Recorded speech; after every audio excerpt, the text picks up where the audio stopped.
So here we are, lessons from the car. This is a short little video to go over the details of, let me get this thing kind of straight here. It's important that I appear somewhat straight. To go over the details of the neck mobility. Because like all mobility, it is very important to do it precisely without forcing it, and also you have to watch for strain.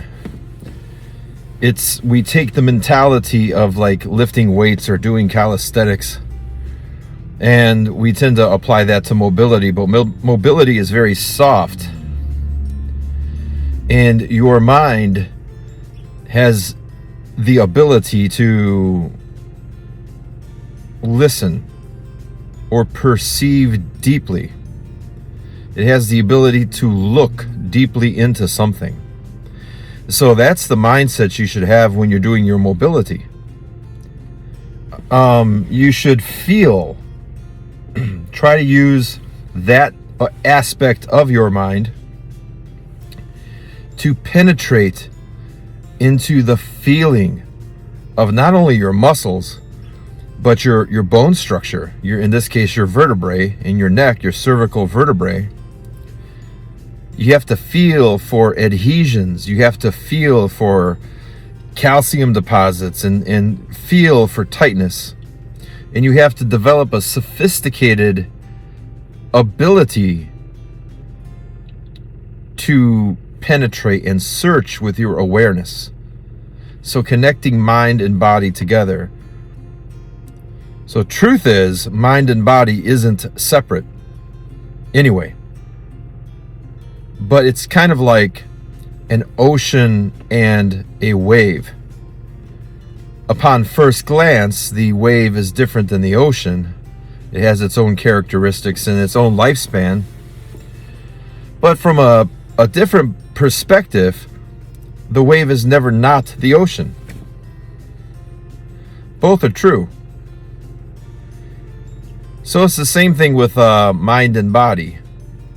They're separate if you're the same way that a wave and the ocean is separate in your mind, in your conceptual thinking. But in truth, the wave is never separate from the ocean, and the mind is never separate from the body. So, if you understand that, good. If you don't, remember it, and you will. Okay, now, your head sits on something called the atlas. It's like the top of your vertebrae, your cervical vertebrae. And the first range of motion that we're going to work is right there, at the top of your vertebrae, at the atlas. So think of it this way. So I'll make a little X here. Okay, crossroads. So imagine a chopstick going all the way through my neck and coming out the back, and a chopstick inserted right underneath my earlobe going all the way through to the other side. Now the point where these two chopsticks intersect in here, at the top of the vertebrae, the very top of the vertebrae, that's where we are going to focus our movement. Okay? Now remember, slow and gentle, and you can approach discomfort, and maybe even after you get a feel for it, take a little peek inside of discomfort, but don't go into and through discomfort. As you get more skilled at this, in your ability to perceive with your mind and the perception of mind-body connection, maybe you can take these training wheels off and explore a little bit more safely. But for right now, until you're sure you develop it, and if you're my student, we will discuss it, and I will ask you questions, and I will know if you answer correctly, if you've got it or not. Until then, err on the side of caution. So, what can happen if you go too far? Did you ever have a bad night's sleep? Do you have a cheap, crappy pillow? You ever wake up and have a hard time turning your neck in a certain direction? You feel this like, my neck is jammed. Maybe I have whiplash. Like that kind of a feeling? That could happen. If you go too far into this, that could happen. This should feel good. It should feel good while you're doing it, and it should feel good after you've done it. And the more you do it, your overall neck health and mobility just feels good. You ready? All right. So working on the atlas, we're going to go forward and backward. I'm going to tuck my chin. When I tuck my chin, I'm not bending right here. I'm not doing this. Watch right here. That's working this section. We're not doing that. We're working up in here at the crossroads, if you remember. So I'm going to tuck my chin down without moving this as much as possible. And there's a feeling of rising up in the back. This goes up as this goes in. You should feel it right in here. Now, the other way is I'm not going back with my neck like if I had a nut, like a walnut. Back here, I'm not like trying to crack the walnut. Again, it's at the axis. So I'm lifting my chin to the sky. And then I'm tucking my chin. Lifting my chin to the sky. And then tucking my chin. Okay?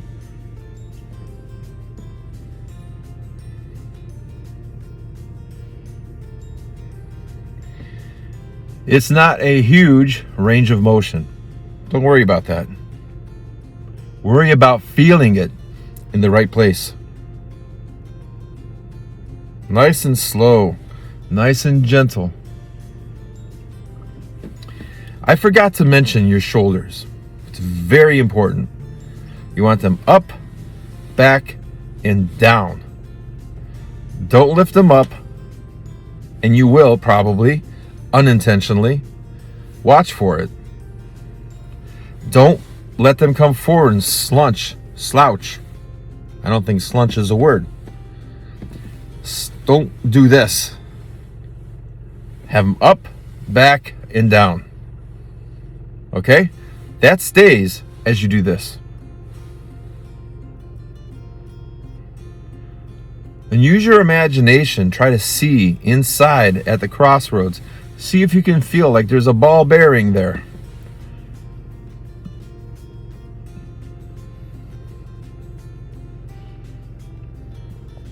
Okay? Now, that's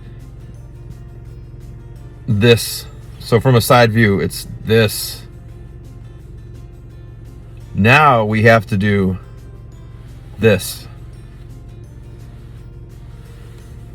which is nearly impossible for most people in the beginning. What you're going to want to do, don't do it, try not to do it, but what you're going to want to do is move your chin. That's not what we're doing. Try to keep your face right here. Imagine your face is sitting on a table and it can't go down because of the table. And you don't want to lift it off of the table. And you don't want to tilt your ears either way.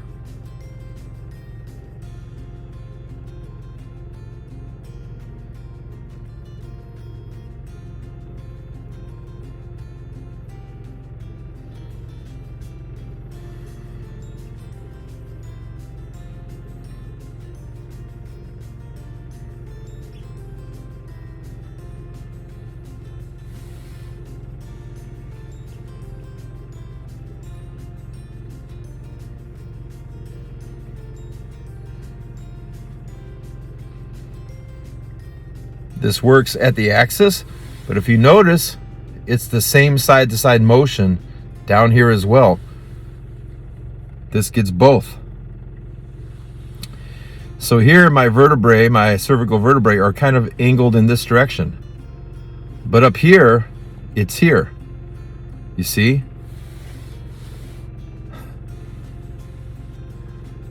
So I'm working that motion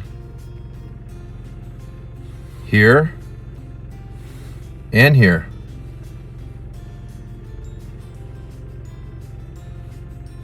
Take it slow with that one. Now, still up here, but this motion, you want to think of your ear or your cheek rising up. Don't do this. No, no, no, no, no. Keep this flat. Like say you're on the table again. Your chin stays on the table. I did a little bit wrong. There you go. You see? If you see me turning my chin at all, that's my own mistake. Don't do that. There you go. This side is more mobile than my other side. There we go. So here we go.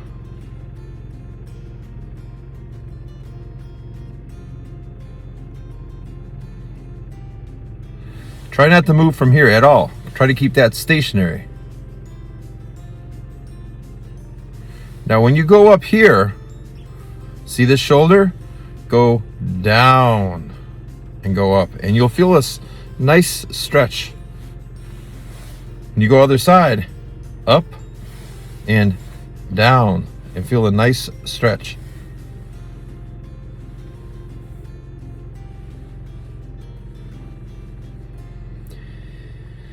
Kind of like a Hello Kitty.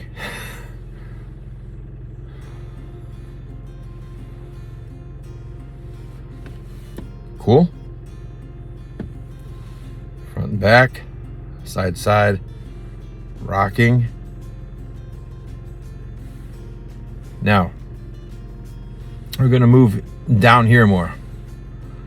A lot of times, a very traditional, I'm saying traditional, but an old standard way that everybody does, which oddly enough isn't so good for your neck, is to bring yourself down like this and then roll your head back like that and crunching right back here. That's not good for your vertebrae, as it turns out. They kind of like come down onto themselves in an unhealthy way. So I'm not set up to show you a side view, which is preferred to understand this. But imagine I'm trying to go at a slant down with my chin, and then I'm pulling it back. I'm not tilting my head back. I'm giving myself a double chin. Okay, so I will go down a ramp with my chin. Not this. Still looking forward with my face. And double chin. Don't forget your shoulders. This way. And this way.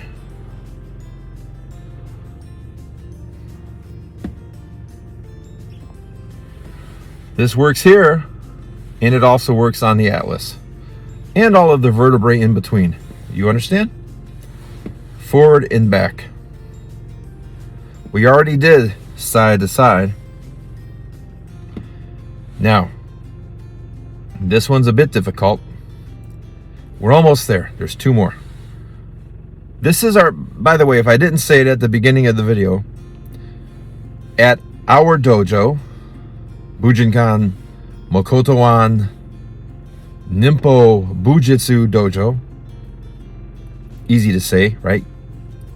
At our dojo, we do this joint mobility routine from head to foot at the beginning of every class. Part of our junbi undo exercises. And then I suggest that all my students and I myself do it every day. In class, we do 3 repetitions, generally as a minimum, during the general warm-up. And at home, I suggest a minimum of 10 repetitions. If it's a double-sided movement, then 5 per side. You can't do too many. At class, we just don't have the time unless we specialize on that particular day. But at home, you do them whenever you feel it. Once you learn them, they become instinctive. And if you're feeling tight, you'll know just to do like a certain movement a few times or however many times, and you'll restore that mobility and that range of motion, and you get the synovial fluid going. 10 times minimum at home, 3 times at the dojo. So 2 more for the basic routine, the beginner's routine, regaining your range of motion. Because then after that, and in full disclosure, all these are very old. I learned them in Kung Fu as a child and all throughout my teenage years and whatnot, and through research and just physical culture.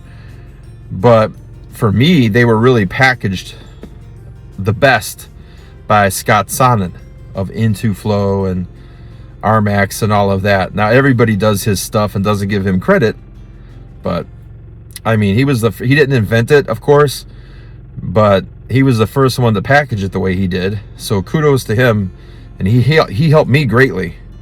So thank you. Anyway, next we're going to go forward, to the side, back, to the side, and forward, like you're stirring a big pot.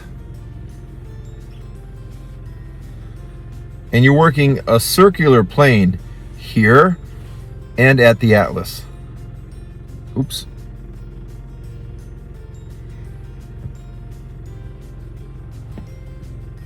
And then other way. Side, try not to do this. Side, back, side, front.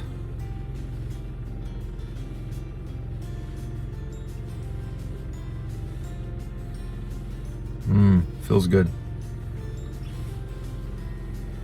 And to get you points on the dance floor too.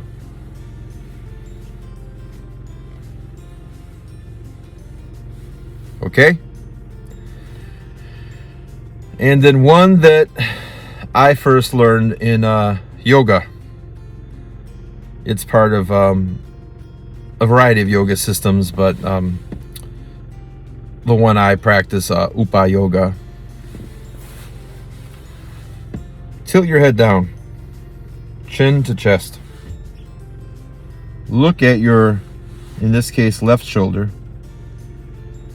Look up at the ceiling and bring it to the front as you continue to look at the ceiling. Then from there, go down. Now look at your shoulder.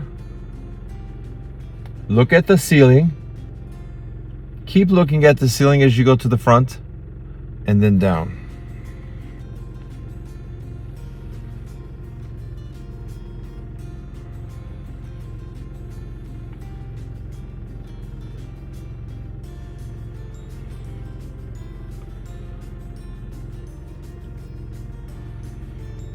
Feels really good.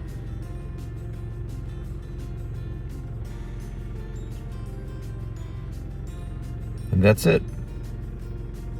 Now, these do have breathing patterns associated with them, which I draw from my yoga and my tantra practice. You can even envision like energy, things like that. But we're talking here, you know, brand new people right off the street. Basic Makoto-An mobility warm-up exercises. And hopefully that helps, like a supplement for your in-class instruction. Thank you.